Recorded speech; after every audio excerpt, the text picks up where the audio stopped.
Art Collins here, and I made an error. I caught it and corrected it before I sent it out to you. It's the evening trade 7 to midnight system. It gave you the results that I intended to give you, but initially I had all different numbers because of a coding error. Not a boneheaded one. It was actually kind of subtle and understandable even, if I may say so. But anyway, I'll use it as a teaching tool, and also, hey, you now get two systems out of this to give you a little more diversity. This is the 7 to midnight system I gave you. You see some good numbers in the 2010 through present time frame. They look even better since the start of this hyper year that we're in two of the markets anyway. I'll give you a second to rebrowse. These here were numbers I was originally getting off of misunderstanding one of TradeStation's reserved strategy words. I was especially excited by the 2020 performance. Note the average trades, percent profit, and return on account.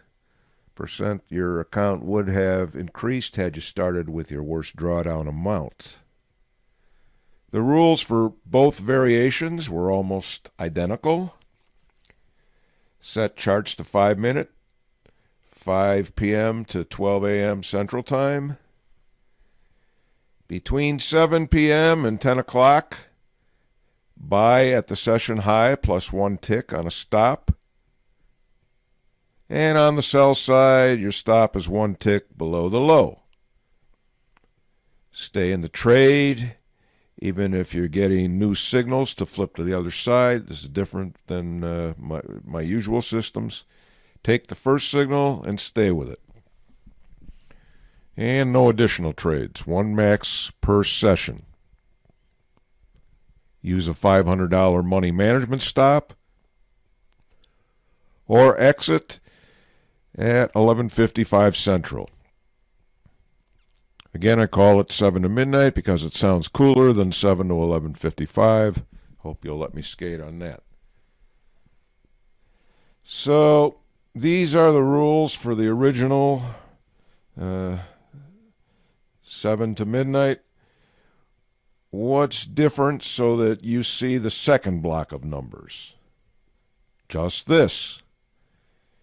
If you use a specially constructed 5 p.m. to midnight only chart, you'll get the exact session highs and lows you'd expect.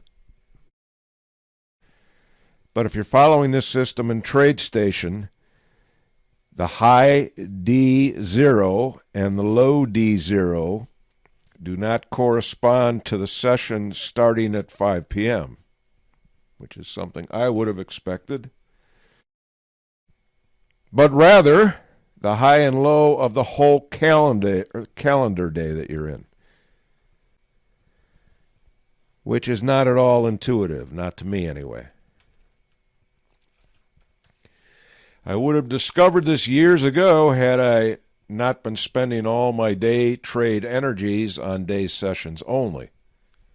Only came to light when I'm looking for overnight strategies. So what this change means is that you'll get more orders if your charts are 5 p.m. to midnight, because your high and lows will be easier to hit. They'll be closer to you. And less orders if you have to move to the session high of the day and night session, or the lower low of both.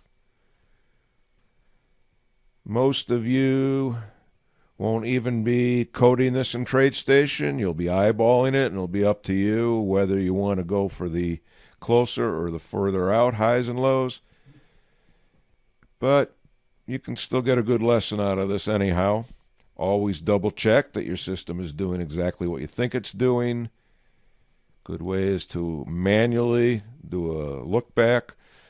of trades in the chart to make sure your entries and exits are as you think the system should be generating them. Let's look at my point in a visual chart here. Here's your session low, 2263.75, and it is 3 bars into the night session. Will TradeStation have you enter a short over here, 1 tick lower at 2263.50? Not in this particular chart, it won't, because it's 24-hour. And you can see that there was a lower low in the day session. No signal.